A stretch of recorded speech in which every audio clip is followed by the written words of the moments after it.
Welcome for another episode for the co-creative series, The Power of Community. In this episode, we have a really good question submitted by our good friend Andrea Louis in British Columbia, Canada. And I'm really looking forward to embark on the exploration of finding answers for her question. I'm Dimitris Alexis, and I'm the host of the Power of Community podcast episodes, exploring community ideas, people and organizations doing an amazing work in the community. It's all about youth and community development, but more so of the participatory and strengths-based kind.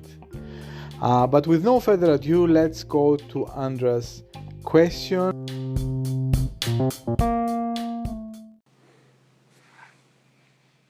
Hi Demetrius, this is Andrea Louis in Kimberley, British Columbia, Canada.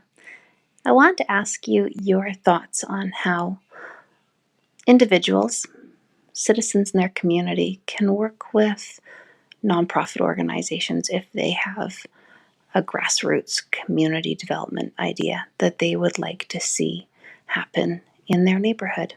Where should one start? Thanks.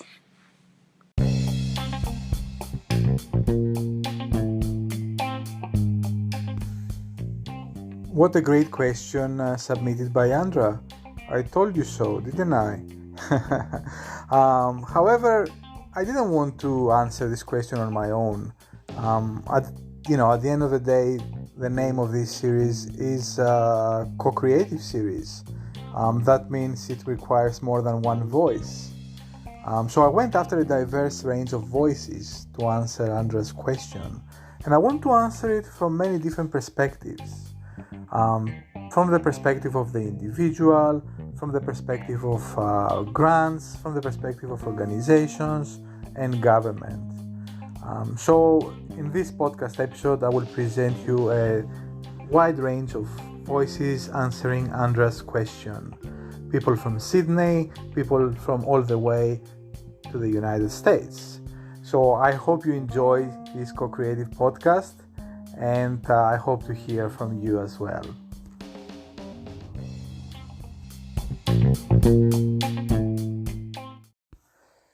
So the first person I asked about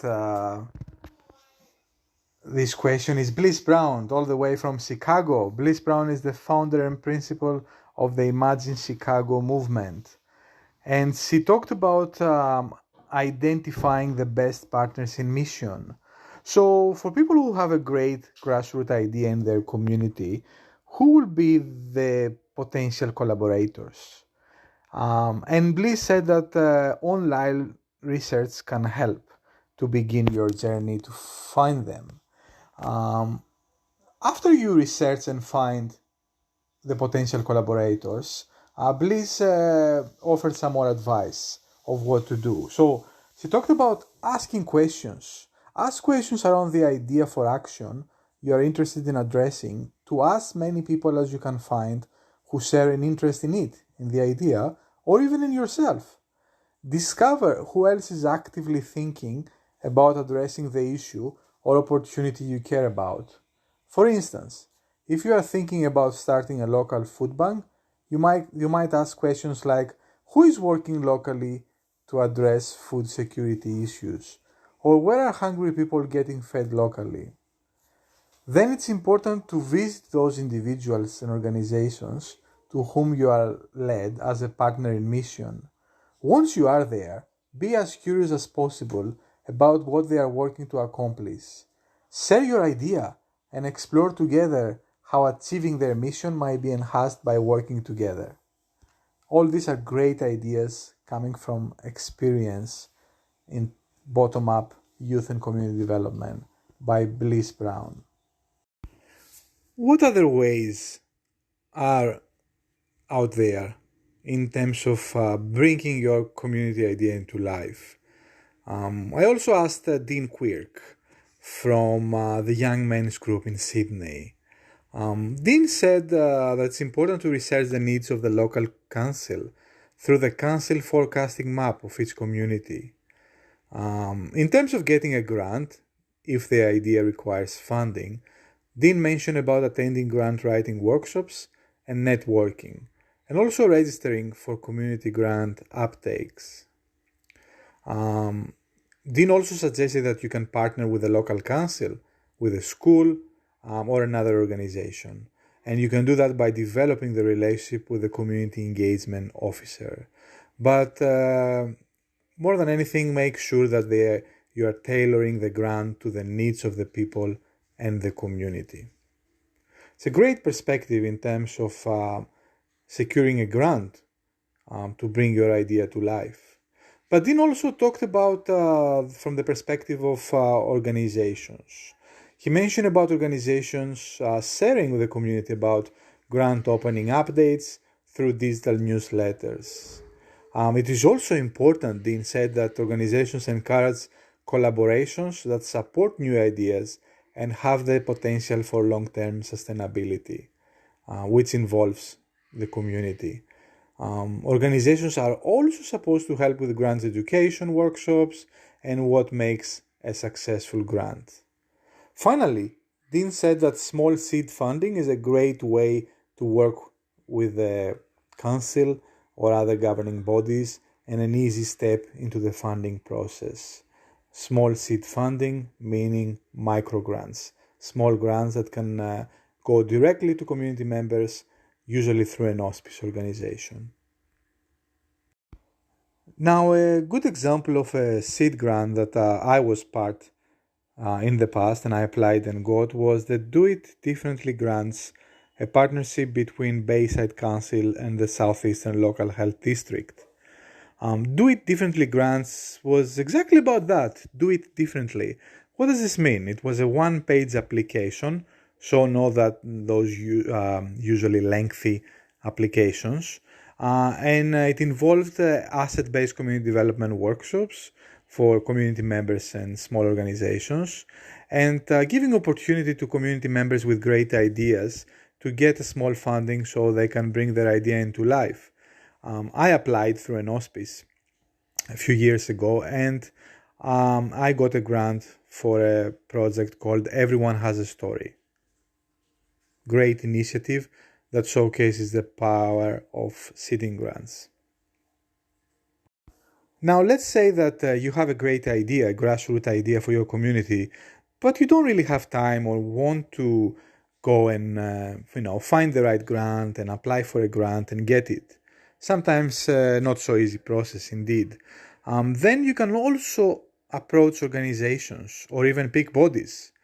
So Alex Long, the CEO of Mayan, Multicultural Youth Affairs Network, the peak body for multicultural youth in New South Wales, said that a lot of people go to them with youth programs, training, research ideas, and it's always better when they come with a proposal that's fully thought.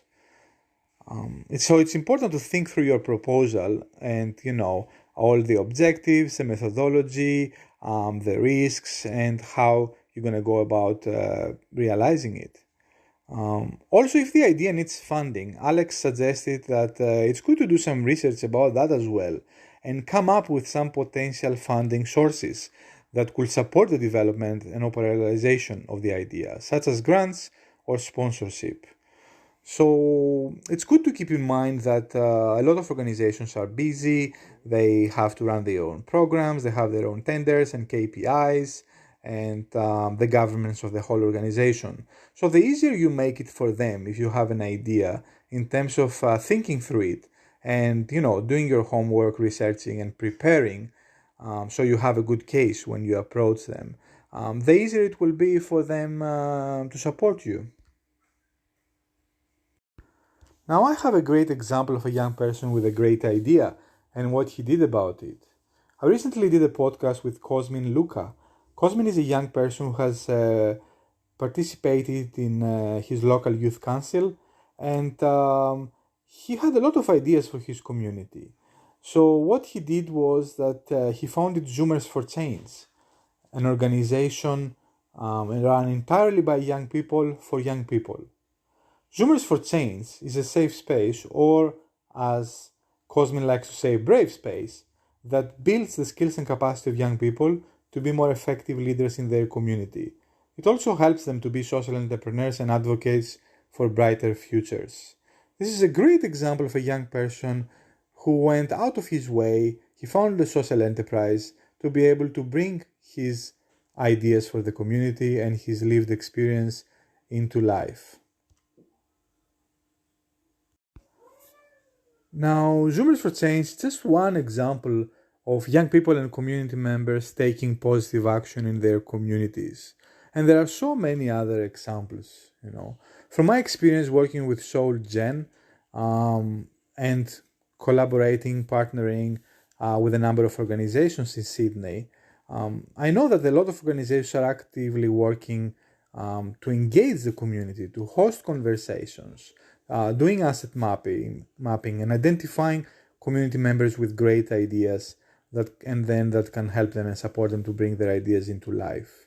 There are some great examples of such organizations.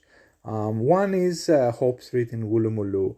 They partner with WIV and some other community organizations and launched the Listening Project, sitting down with community members, having a chat with them and understanding their issues, but also their aspirations, their strengths, their gifts, and what they want to offer their community.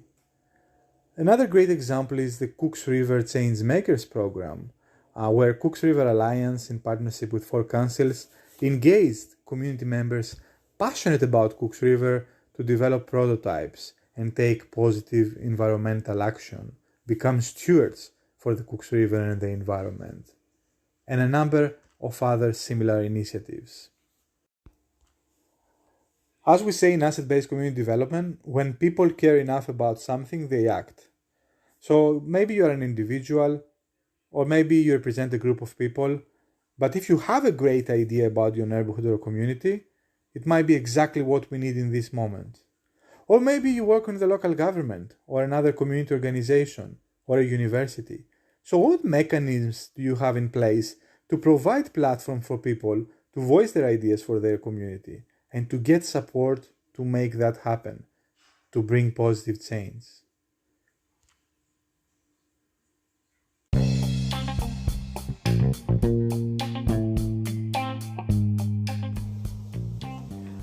Hearing all these different perspectives and voices makes us realize that sometimes the path of having a grassroots idea and how to bring it to life is not straightforward. However, there are ways, and we can start by having a cup of coffee and a good conversation. So I hope you like this podcast, and make sure you also check our presentation in Pechakucha, which means chit-chat in Japanese. You can find the link in the description of this podcast. So thank you for listening, and I will leave you with a quote by Jody Kretschmann. Every single person has capacities, abilities, gifts, and ideas. And living a good life depends on whether those capacities can be used, abilities expressed, gifts given, and ideas shared. Thank you for listening, and hope to hear your great ideas soon. I'm Dimitris Papalexis, host of this co-creative podcast for the power of community.